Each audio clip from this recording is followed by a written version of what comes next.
The CBS Radio Mystery Theater presents...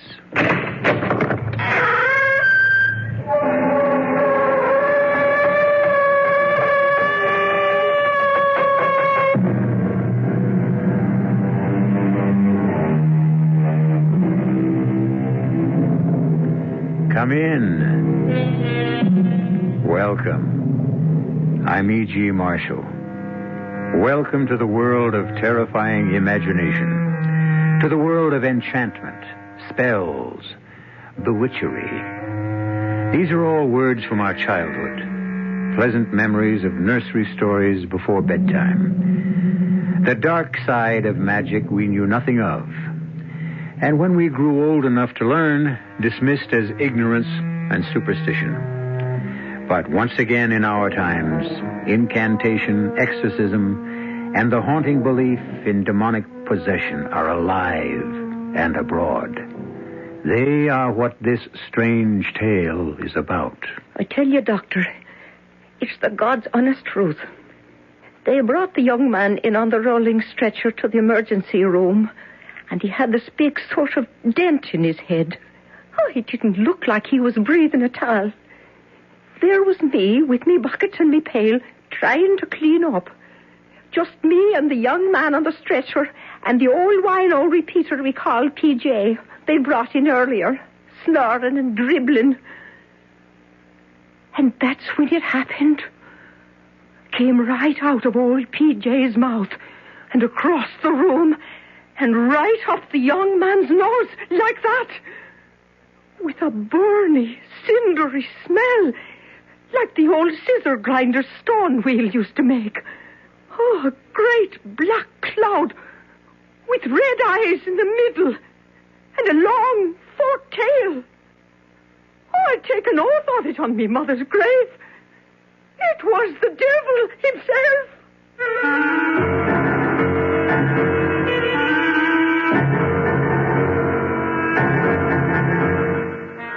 Our mystery drama, Possessed by the Devil, was written especially for the Mystery Theater by Ian Martin and stars Donald Buca.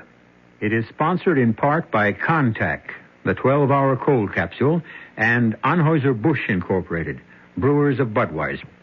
I'll be back shortly with Act One. If you take a look at the new 1975 cars, it doesn't take long to notice the European influence is strong.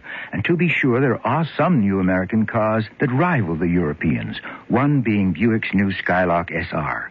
But don't consider a Skylark SR because of its touring car interior or its rather rakish profile. Consider it because it's a Buick, possessing many of Buick's nicer innovations, like the new Buick V6, a peppery little engine that spits out a plentiful amount of torque while sipping a surprisingly small amount of gasoline. And if you wish, Skylark SR can abound with creature comforts seldom found on cars this size, with available items like Cruise Master speed control, AM/FM stereo. But you've heard enough. Now you need to see and drive a Skylark SR. And try to remember, it's not a European touring car. It's a Buick. Buick, dedicated to the free spirit in just about everyone. Who knows how to help you solve your shopping problems? Your Better Business Bureau knows. Oh, dear. All of this furniture is so beautiful. Look at this beautiful leather chair and this gorgeous oak table. And the prices are so low, I don't know which one to buy first. I'll help you, madam. But who are you? I'm the man from the Better Business Bureau. Listen carefully. New federal regulations require that furniture be properly labeled, describing what it's made of, plastic, wood, veneer, and so forth. Be sure to read the labels on the furniture. They'll help you. Oh, I see. Why, look, the label on this marble table says made of marble dust. No wonder it's cheaper. Oh, thank you for telling me. Think nothing of it, little lady. Just passing along another consumer tip from your Better Business Bureau.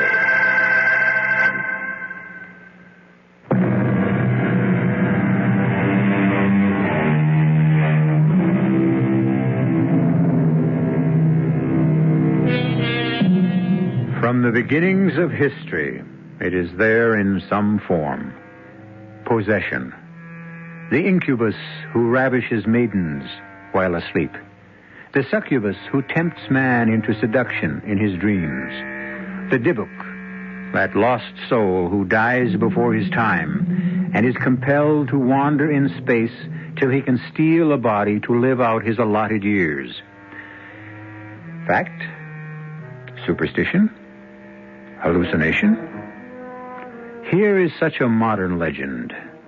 You be the judge. Okay, Doctor, an IV set up for old Wally Wino here, glucose, and started right away. Yes, Dr. Daniels.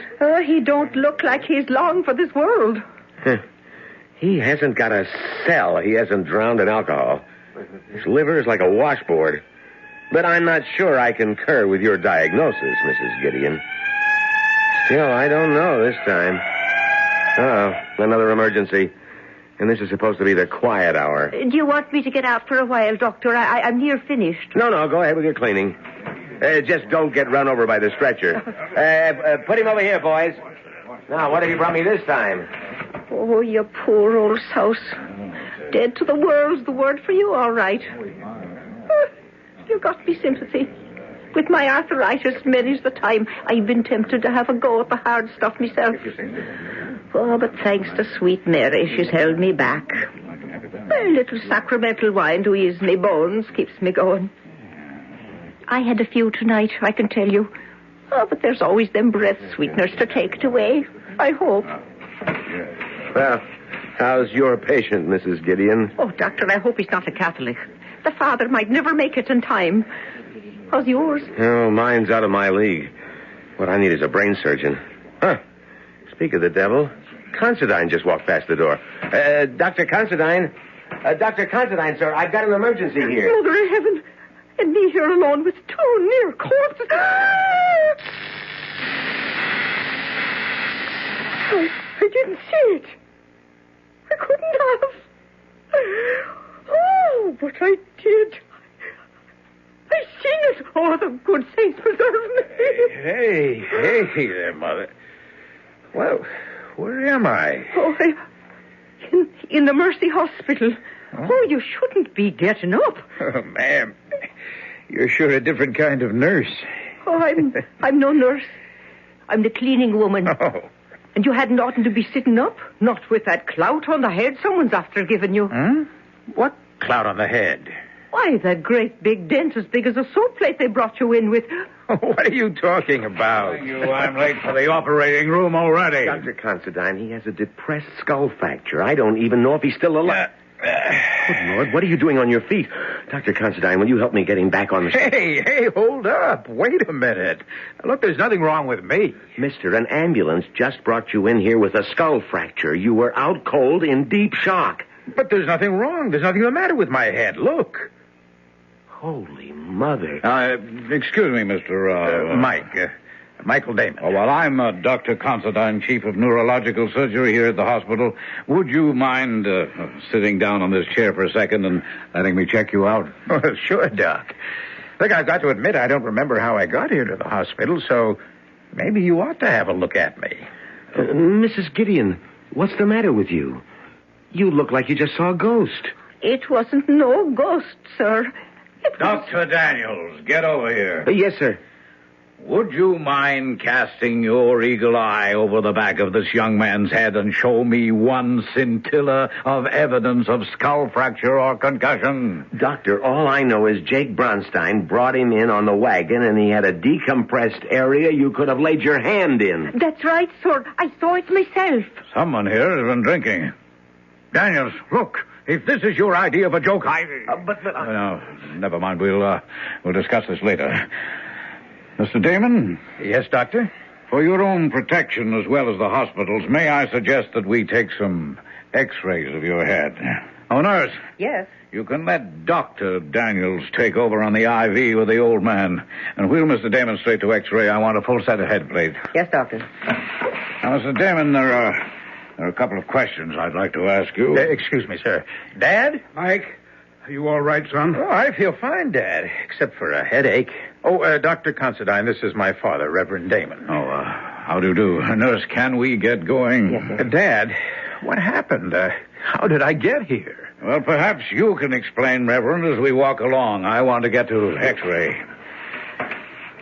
Well, I wish someone could explain to me what happened. I can, sir. Let me check the IV on old PJ. Wait a minute. What is it, Doctor? PJ here.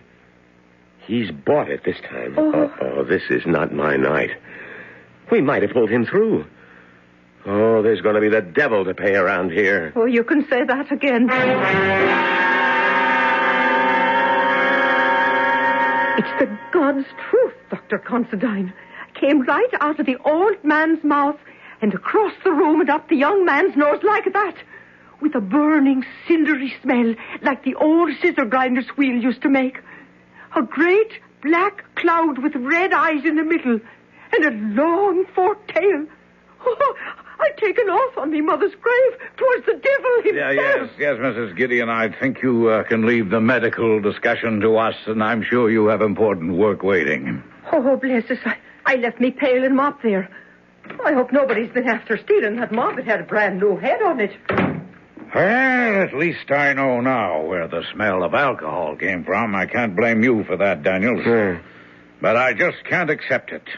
In an emergency room, you concentrate on a seemingly healthy patient while you lose a really sick old man. PJ was a repeater, Doc. He's long overdue for uremic poisoning or cardiac arrest. But this young guy, Damon... Well, complete your sentence. I was just thinking... That magnificent body, physically way above par, and the injury I thought I saw, well, would have left him a vegetable for the rest of a long life if we'd pulled him through. What injury? That depressed fracture.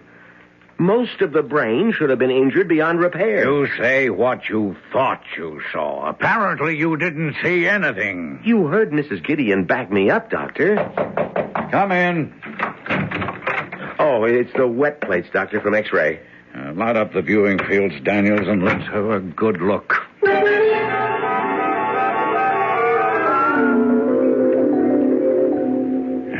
Satisfied? Well, sir... Oh, somebody gave him a knock on the head, all right. There's some exterior evidence of that, but of any fracture? None I can see. Well, you're the doctor of record. Shall we send him home?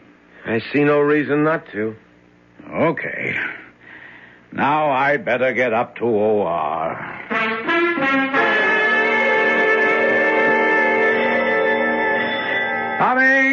Coming! Trudy! Well, don't look so disappointed, Rod. Come in. Say, sweetheart, what are you doing here at this hour? Oh, I couldn't sleep after your call, so I drove over. Is Mike back from the hospital? No, I thought the bell was Dad and Mike. They're on the way home right now. How come you didn't go to the hospital? Well, we've been trying to get in touch with Anton Azarak. Oh? So Dad thought one of us should be here in case he called back. Oh. I mean, to find out what happened. Yeah. All right, Janda. Cool it. Oh, what a name for a cat. Why, I see nothing wrong with it. I think a martyr belongs in a minister's family. Oh, is that my fate as your wife to be? Of course not. We just called her that because Mike and she never seem to get along. Well, it's hard to figure about the cat. Mike is such a kind, gentle sort of a giant. I thought all animals loved him. Well, it depends what the word includes. Oh, wait a minute. There's a car now. The return of the prodigal son. Now maybe we'll find out just what happened last night.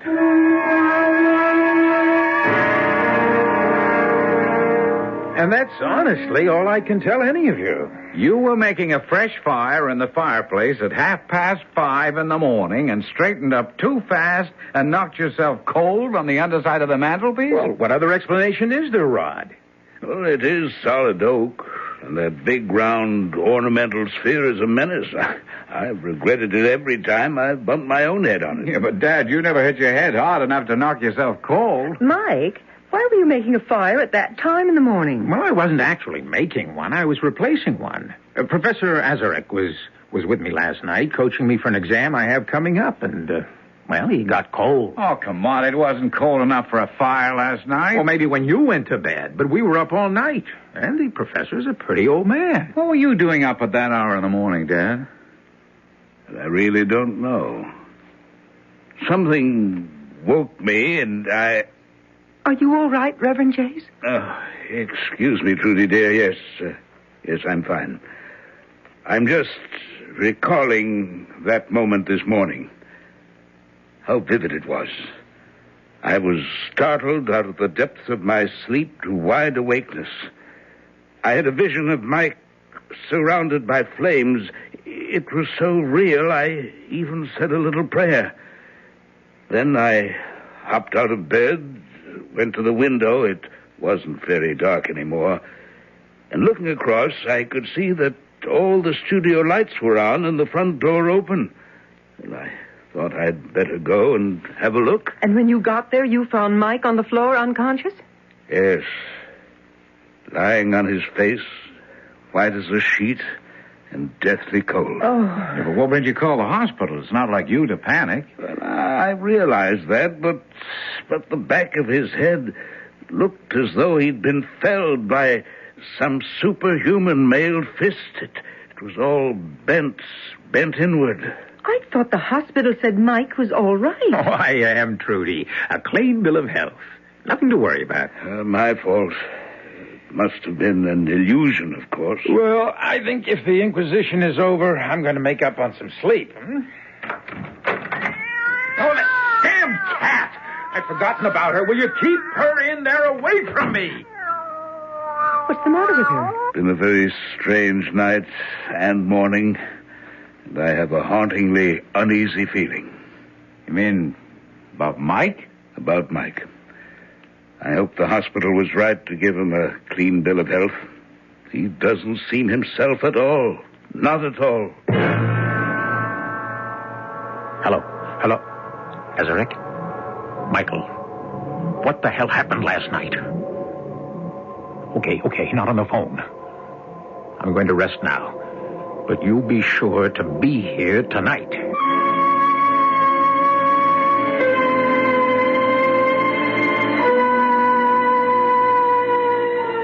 So far in our modern legend, we have caught up with superstition, witches, magic, both black and white, enchantment, spells, abracadabra. Well, there are 2 more acts to come. I'll be back very shortly with Act 2.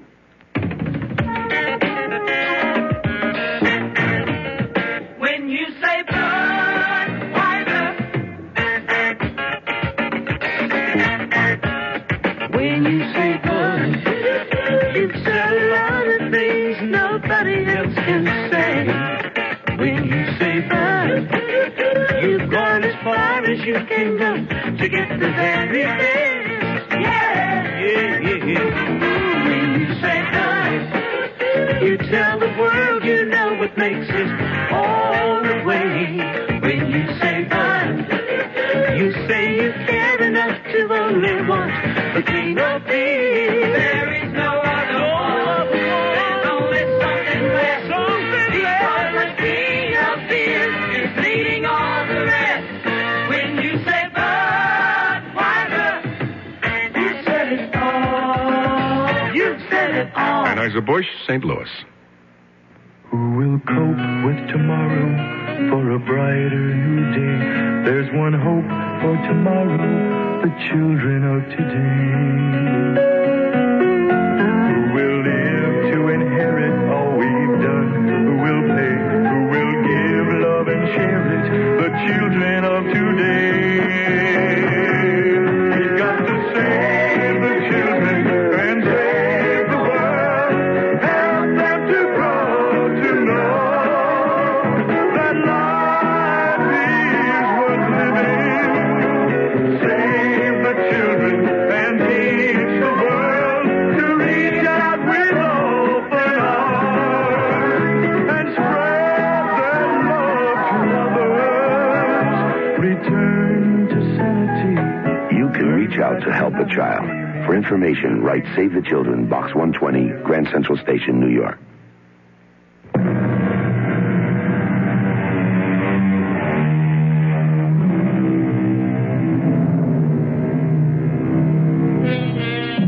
A young man rushed to the hospital with a depressed fracture of the skull, which should have mangled his brain. A chronic drunken repeater back in emergency on the edge of fatal acute alcoholism, and an aging cleaning woman who thought she saw a malign spirit pass from the drunk to the young man. Now, apparently in full health, we'll be able to appraise just how healthy the young man who made his remarkable recovery is. Be right there. Professor Azarick, please come in. Must you be so formal? After last night and today, I'm taking no chances. Maybe with your superior intelligence, you have no worries about our abortive attempt at Satanism. But I have. Look, I was the victim, and since a crack on the head denied me any knowledge of what happened, I'm only hoping you can give me the straight goods. The straight goods. A peculiarly inept term for what we are engaged in, my brother in Satan. Damn it, it's not a deal in semantics, Anton. Now, what happened after I summoned up the fiend? I mean, how did you escape, and how could I have been harmed? As long as I was safe in the magic triangle within the circle. I warned you to keep your feet still. If you touch any part of the circle itself or the triangle within it, you are at the mercy of all the devils in hell. And if I'd known what I was getting into when I picked your philosophy course, I'd have quit. You made the mistake of not realizing how vulnerable your soul was as the son of a minister. All right. I'm not crying over what happened. I just want to know what it was. Now, where was I? By the fireplace, lying prostrate. The way you fell after he hit you. Who hit me? The devil you summoned. But where did he appear? Outside the circle here. The inner or the outer? Beyond the outer, of course. There was water scattered between the circles, and the wolfsbane scattered through it. And within the circle, you had the brazier burning. Everything as you ordered it and arranged it. Yes, but... But what went wrong? Your ego. My ego? What does that mean? You lost your head. Or at least almost did. This was a simple experiment by someone who seemed a true psychic to raise a minor antichrist. The motive was strong enough to create belief. Or at least the hope of belief. You wanted a familiar to procure your brother's woman for you. Beshal, you were to call forth. Why did you call on Ashtaroth, a giantess beyond your control? I don't know. Look, do I have to explain? No. Ever since you became my disciple, you told me that you have lusted after the woman your brother brought home as his bride. The only thing I've never been able to take from Rod whenever I wanted. When you finished the incantation and summoned Ashtaroth, I thought the house would come down about our ears. The earth rocked like the San Francisco quake. And suddenly she stood without the circle, a huge figure in chainmail and medieval armor. Meddler and slave, she said, how dare you summon me for your petty desires? Learn this lesson once, if not for all. Turn your face from me in shame. And as you turned, she reached out with her mailed glove and struck you on the top and back of your head. You dropped like a stone. Across the magic circles? They weren't designed for major devils. You swore no presence could cross them. Nothing but her arm and her fist. But it's 5 feet from that outer circle to the center of the triangle where I was standing. I told you the circle was for lesser demons. What happened after she struck me? The spirit disappeared. The room was clogged with smoke.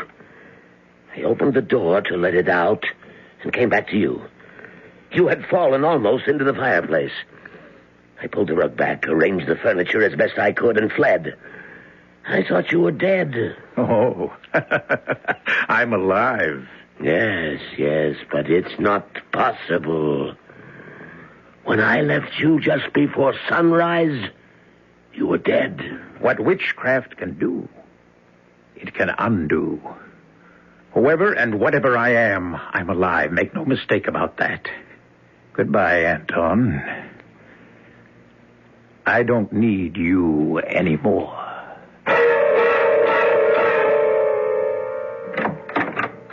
Oh, hi, Trudy. I thought you'd gone with Rod and Dad. Hello, Mike. I thought you were over in the studio. We ran out of beer. Ah, you're out of luck. Rod's bringing some home. Well, I found something more refreshing. What? You. Oh, if you'd waited just a little longer, you'd have found me anyway. I was going to wander over to the studio and visit you. Oh, so that's why you stayed home. Oh, don't be silly. Someone had to wash the dishes. As long as I'm house guest, I thought I ought to do something for my keep. Well, you're staying here tonight? 1 whole week. Mom went up with Pops to his 35th class reunion. And they figured that with one full-fledged minister and a recent hospital dropout, I was suitably chaperoned. Safe as a church, huh? Rod and Dad say when they'd be back? Not till pretty late, I guess. Pretty rough section of town. That's why Rod insisted on going along. What's the occasion?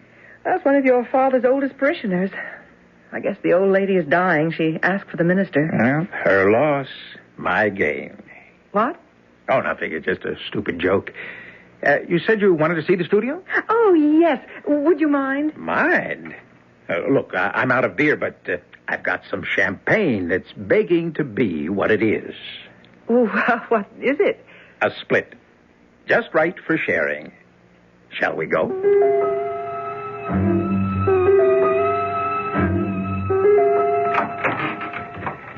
Well, won't you walk into my parlor? Said Beelzebub to the flies. Oh, no, what's that supposed to mean? That is the advantage of a classical education. Uh-huh. Beelzebub, god of the Philistine city of Ekron. You know, he was known as the Lord of the Flies. Why? Well, now there you've got me. Oh, he sounds horrid. Well, he wasn't very popular with Christians. In fact, they called him the Prince of Devils. Lord of the Flies. Ooh, it gives me the creeps. Here's something to chase your creeps away. Oh, I don't want that, Mike. It goes right to my head. Oh, just a sip.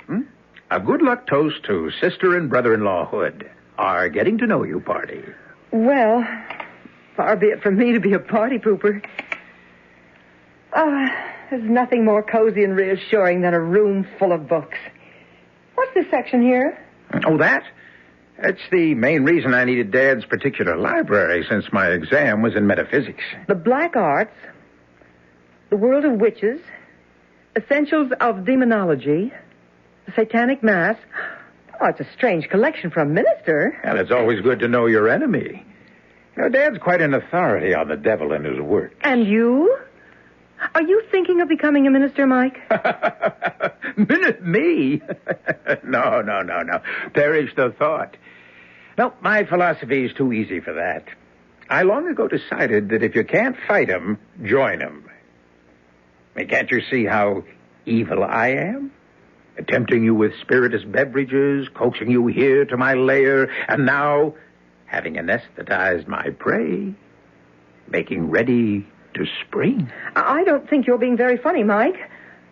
Oh, is this where you hit your head? Oh, yes, so they say.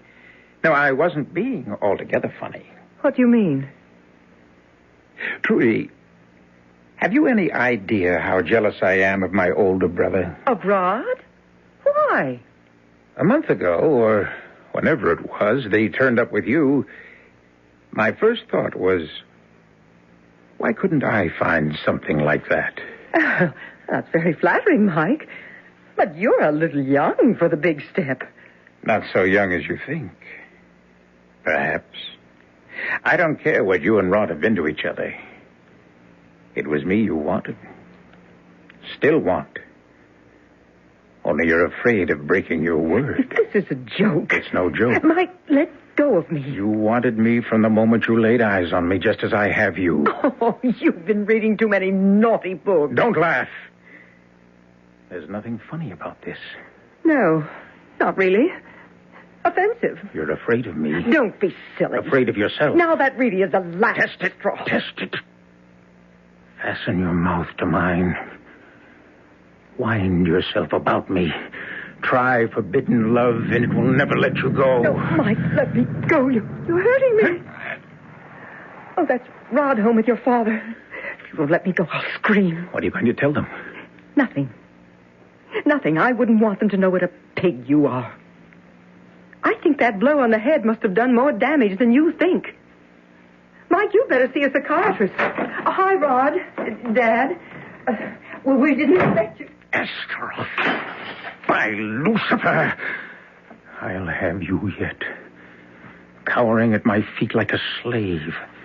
To use you once and destroy you. As I shall use your surrogate tonight. Whoever she may be.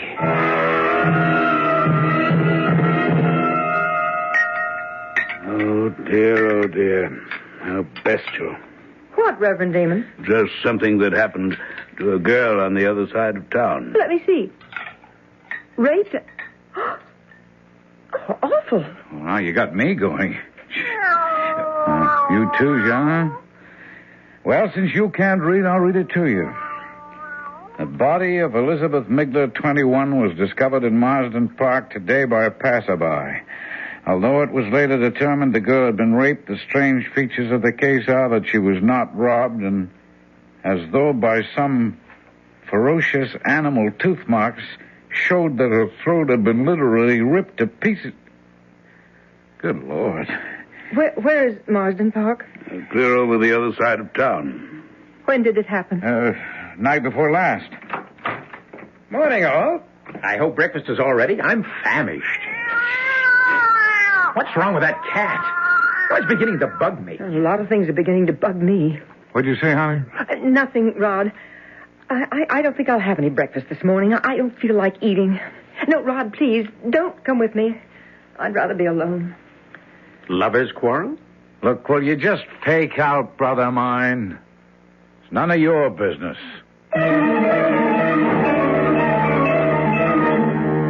For Trudy's sake, for everyone's sake, would that it were. But, unfortunately, we know better. Or do we? The crime happened miles away. And the devil that may possess Mike is there only on the evidence of a tipsy charwoman. Who summons the devil never calls for him in vain.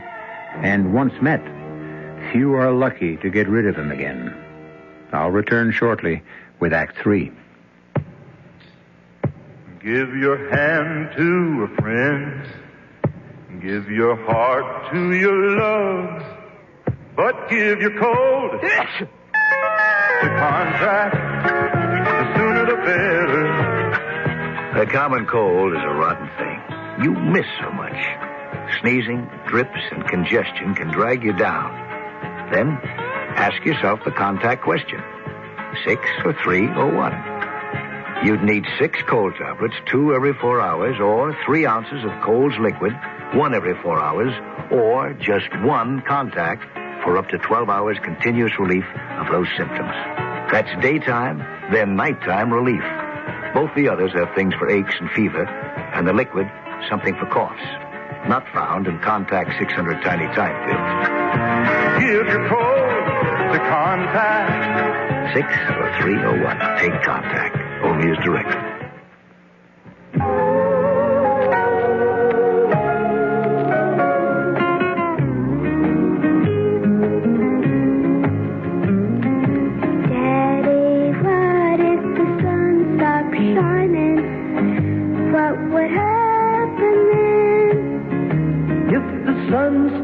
Shining, why, you'd be so surprised. You'd stare up at the heavens with those big blue eyes, and the wind would carry all of your light up to the skies, and the sun would start shining again. And the sun would start shining. You can help make the sun start shining again through the United Nations Children's Fund. This is Bill Anderson, asking you to be generous when the neighborhood youngsters come to your door to trick or treat for UNICEF this Halloween. Please drop a few coins in their little orange boxes and help UNICEF bring better food, medical care, and education to millions of needy children.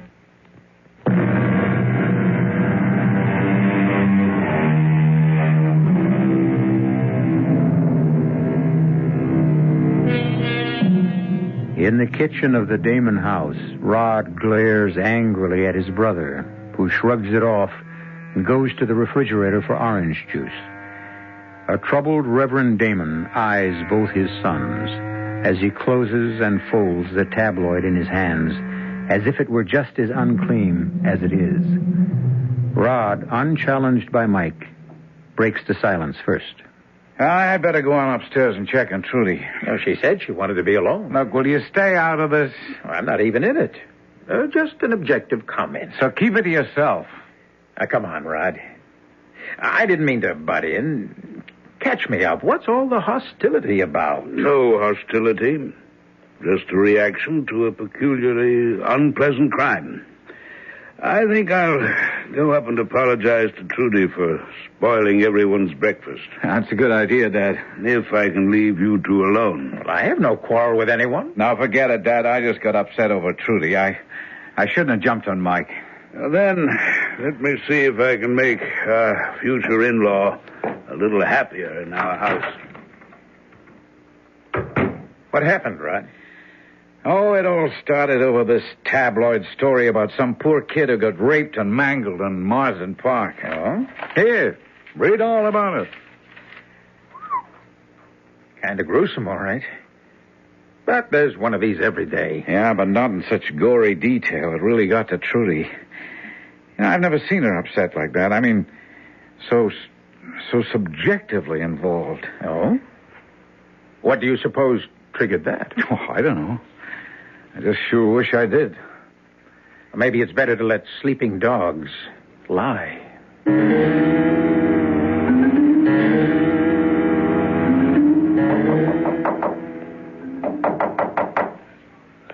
is it? Your future father-in-law. May I come in for a minute? Just a sec. The door's locked. Come on in, Reverend Damon. Feeling any better? Oh, not really. Oh, I should be ashamed of myself reading that yellow sheet. I like to think it helps keep my sense of balance, but maybe I'm just a seeker of vicarious excitement. Like that rather complete collection on Satanism and the occult that you have in your studio? Ah, you noticed that, did you? Night before last, when I was over there with Mike while you and Rod had gone to see your old parishioner who was dying. Did she? As a matter of fact, no. She made a remarkable recovery. Oh, really? Well, you looked so sort of worried when you came home. I thought she... I was worried about you, Trudy. And Mike. Why? You, because I knew you were upset about something.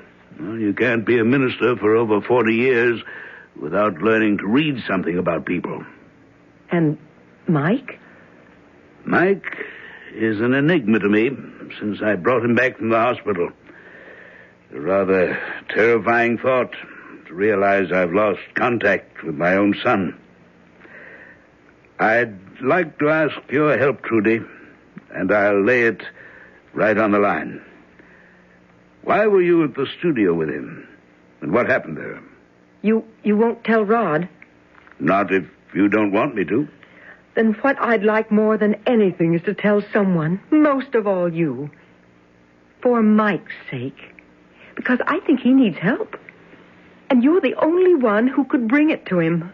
Or make him go find it.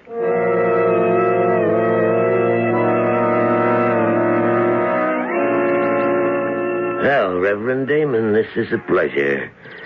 I'm on my way to a class. Can we talk as we cross campus? Yes. Just, what is the name of your course that Mike is taking? Philosophy. Perhaps more specifically, metaphysics. Rather freewheeling. I mean, it's advanced, and we spend more time on the perimeters than we do on the core subjects. Just what were you and Mike up to that long night before his injury? I was coaching him for an examination. An examination in what? On what subject? Why, the class I teach, general philosophy. And you left before Michael was hurt? Oh, good Lord, yes. Would I have left the boy if he were injured? Would you have fled the scene unless you were up to something dark and vile enough to stain your reputation? I am sorry your boy was hurt. I had no part in it. And I resent your holier-than-thou accusations. If you'll excuse me, I have a class waiting for me.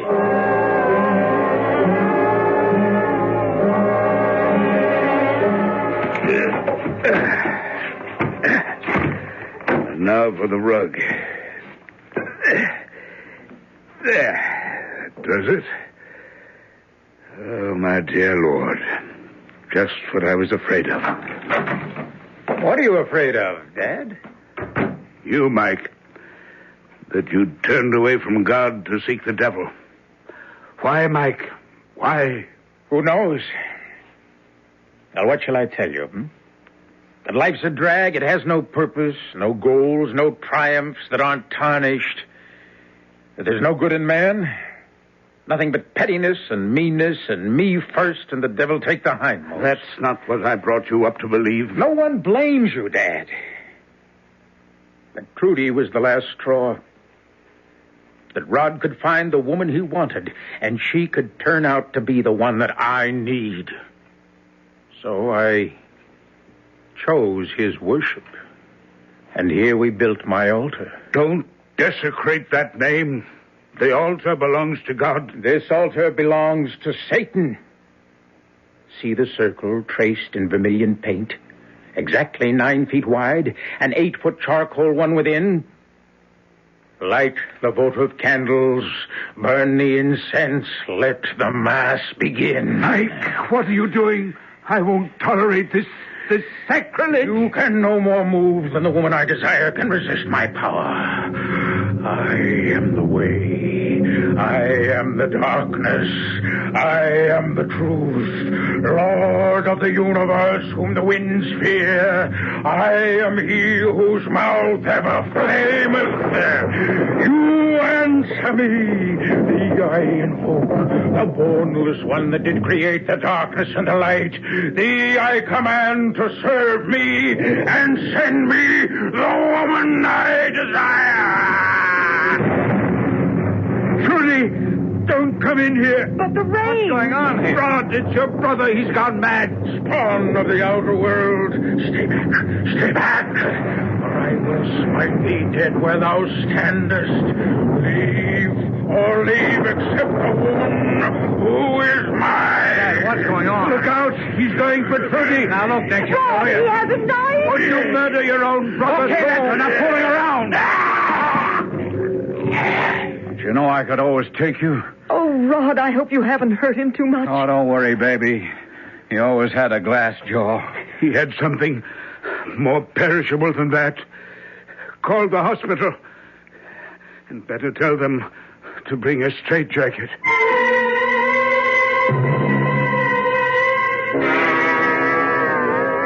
The top of the night to you, Mrs. Gideon. And what's that wee bottle in the paper bag? A little poteen? Nothing of the sort, Dr. Smart-Aleck. That's a noggin of holy water blessed by me own Monsignor, which I carry with me when I come near this place ever since 3 days ago. What happened to old P.J.? Did anyone ever turn up to claim him? Nope.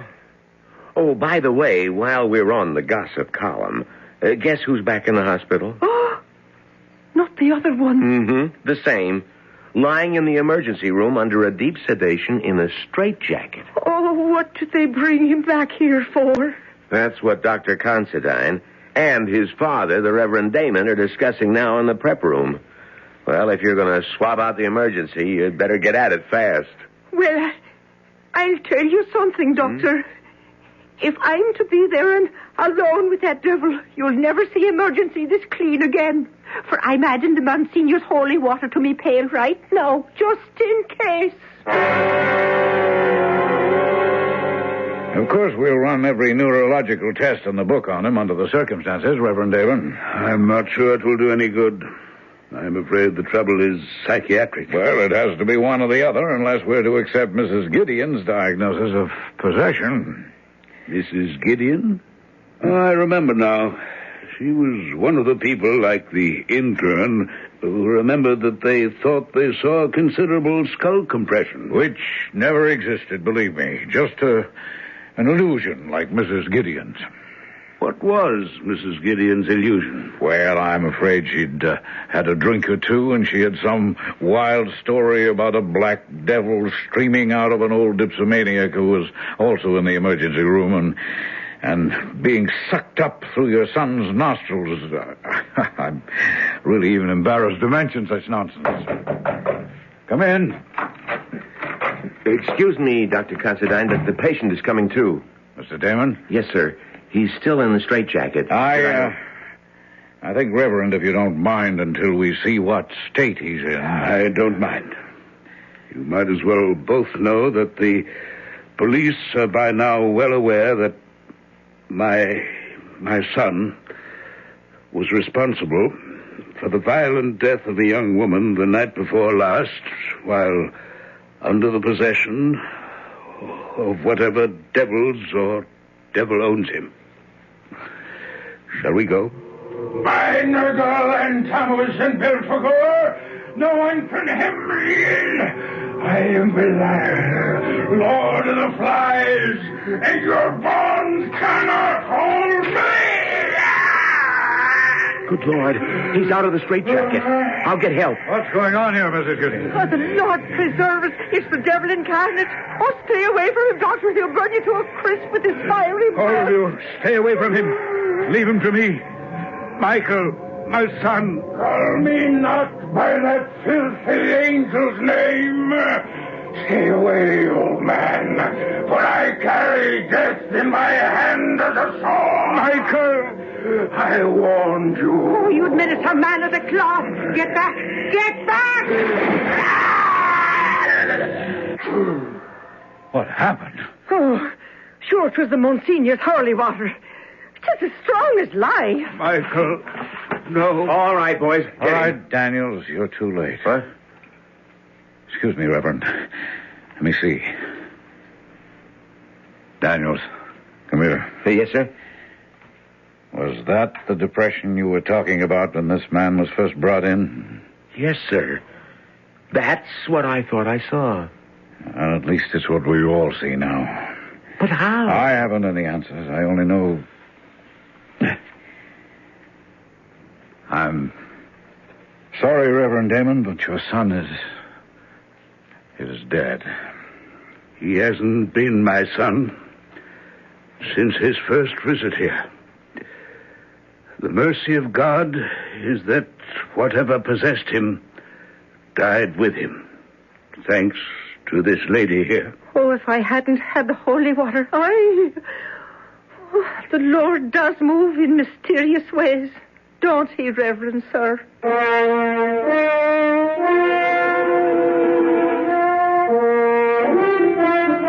In mysterious ways and kind ones. What a field day the Reverend Damon's tabloids might have had if Michael had ever come to trial for the death of that poor innocent girl. Innocent. Perhaps that's the theme of this dark history. If Michael had been less innocent, and had had the guts to be less self-interested and bored, how different his world might have been. But that's the answer, isn't it? We all make our own world. We can't rely on anyone else to make it for us. I'll be back shortly. Here's a medical puzzle. A person has a deadly disease, yet leads a normal life. How is it possible? The answer is chemotherapy. Through this treatment, thousands of cancer victims regain active, productive lives despite their cancer. Many of these people can continue in their jobs for years, while the anti-cancer drugs, which we call chemotherapy, control their disease. But many types of cancer remain difficult to control. Through research, the Chemotherapy Foundation is stimulating the development of new drugs. More types of cancers will someday be controlled. The question is not if, but when. You can help by contributing to the Chemotherapy, that's Chemo, C-H-E-M-O, Therapy Foundation, Box 8, New York, New York, 128. That's the Chemotherapy Foundation, Box 8, New York, New York, 128. This is a public service message from the Chemotherapy Foundation.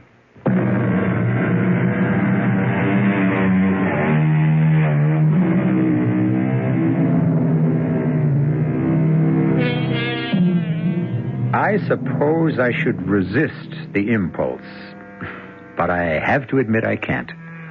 It's one of the rewards for being host, particularly with guests who can't answer back, at least directly.